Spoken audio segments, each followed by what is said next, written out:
Welcome to another episode of Cars_Mad. We are very excited to be back. We have a lot of new subscribers. So if you're new to the page, it is amazing to have you here. Hey, these are our videos. Today we have a very special one and we'd love to hear from you. Yeah, and before we move on, hit that subscribe button so that you can keep up to date on all our new videos. Absolutely. We have some exciting things hopefully coming in the future. So you want to be subscribed so you're the first to hear about them. Yeah. And thanks for subscribing to all our subscribers. Anyway, today we are going to be talking about transmissions. Manual versus auto versus DCT versus CVT. There's a lot of options out there. Yeah. A lot of different ways to drive a car. Some easier, some harder, some just cooler. Yeah. And we're going to be talking about the pros and cons of each of them and then maybe our favourite way to drive.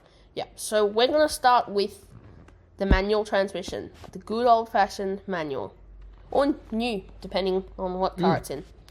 So a manual transmission's pros are you have complete control of what gear you're in.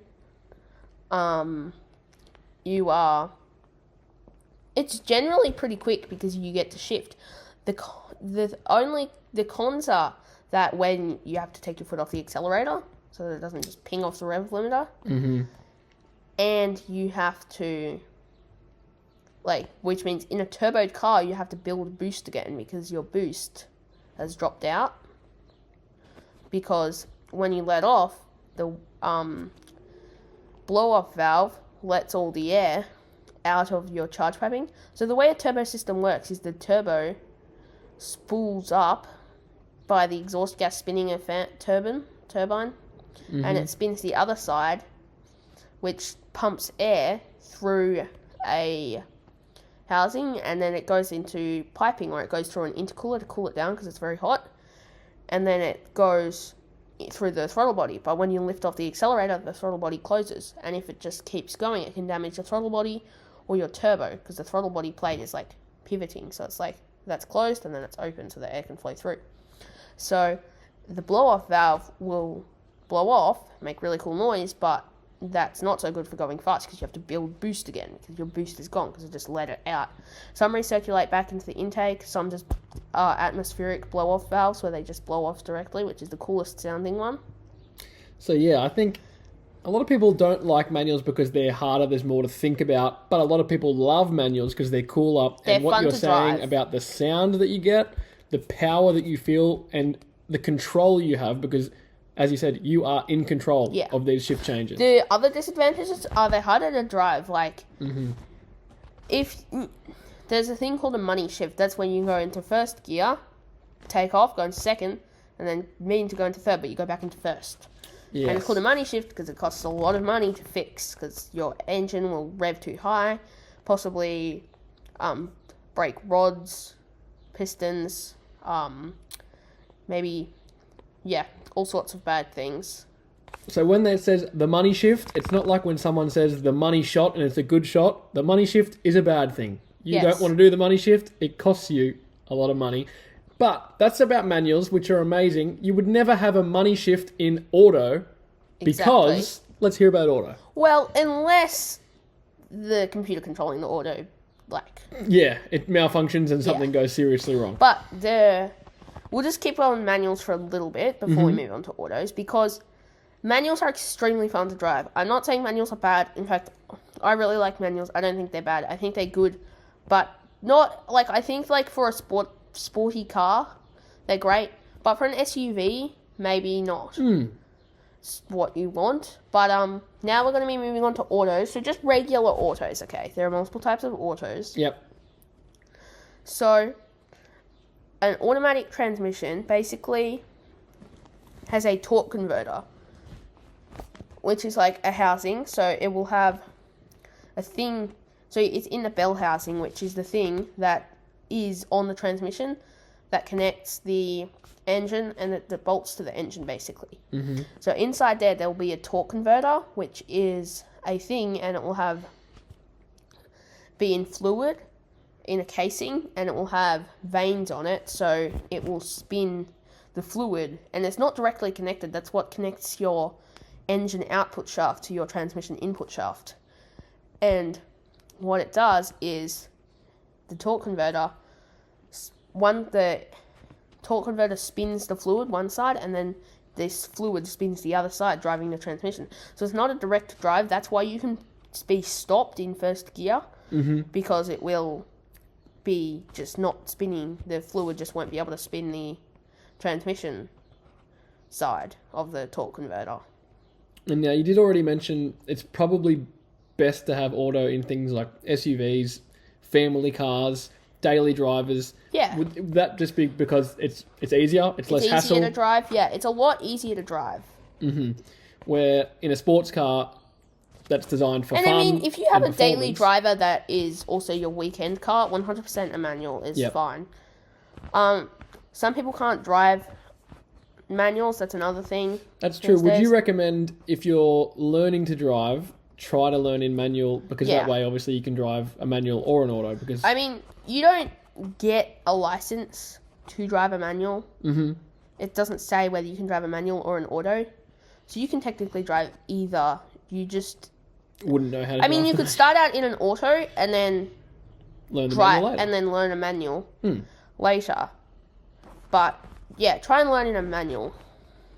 And because it just gives you so much more options to drive. Yeah. I mean, these days maybe it's not so important because most cars are autos, but if you want an old fun car, then manuals, yeah.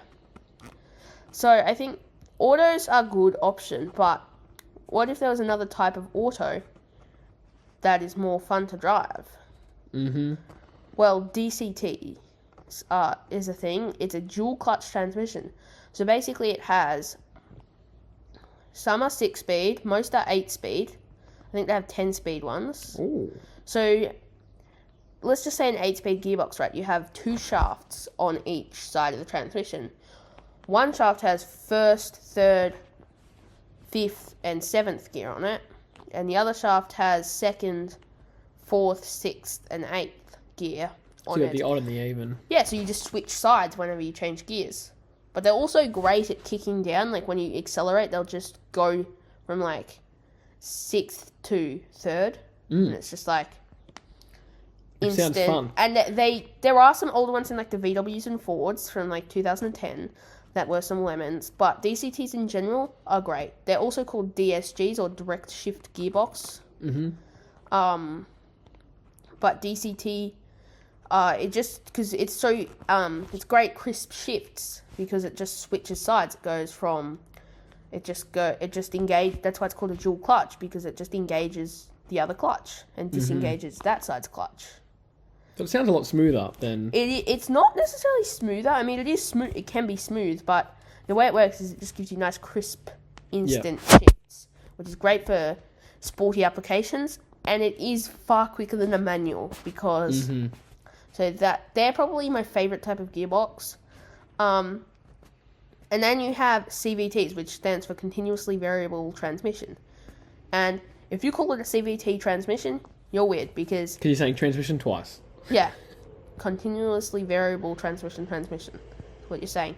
Anyway, the way it works is it varies the ratio between the two. So it has like a belt or a chain and it varies the ratio, which means that you never change gears, which is extremely smooth, but they're also known to have some problems. The biggest issue is probably valve bodies or the belt braking. Jatcos are some of the worst ones. They're in so many different cars, from Nissans, Suzuki's. Toyota and Honda developed their own, but any other car that has a CVT, it's probably a Jatco. So Right. watch out for Jatcos. And then, so CVTs are pretty unreliable, but they can be pretty smooth. Like, while CVTs are not reliable, most aren't. They will be smooth and they will deliver a good driving experience. Maybe not a fun one, but good for maybe an SUV or something. So I would say that the best type of transmission is a DCT or a manual, depending on what you want. Yeah. So if we summed it up, I mean, manual you obviously want for having a sports car, something fun to drive.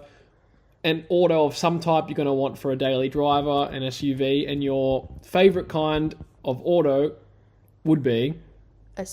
DCT. A DCT. And look, it's interesting because in the climate of looking into the future and EVs becoming bigger and more popular, I mean, this discussion may become Irrelevant. void, Yeah, it's right? just There's like... no shifts to change in an electric car. Yeah. So one day we might be having this discussion very, very differently, looking at the different types of EVs and how they accelerate and why. But yeah. I mean, we've seen drag races of EVs versus other cars, and eventually the manual sports cars catch up. But off the line, the EVs smoke them because they don't have that struggle. Yeah, they eventually catch up, but not really manuals, like automatics, maybe DCTs.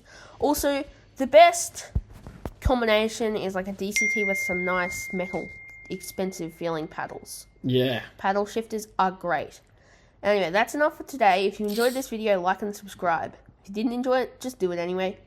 Make sure you check out the community page. We're often putting different things to vote on or questions that you can write in. So have a look at that, see if you can vote, and let us know your thoughts. Yeah, exactly. Check out the community tab in our channel pages.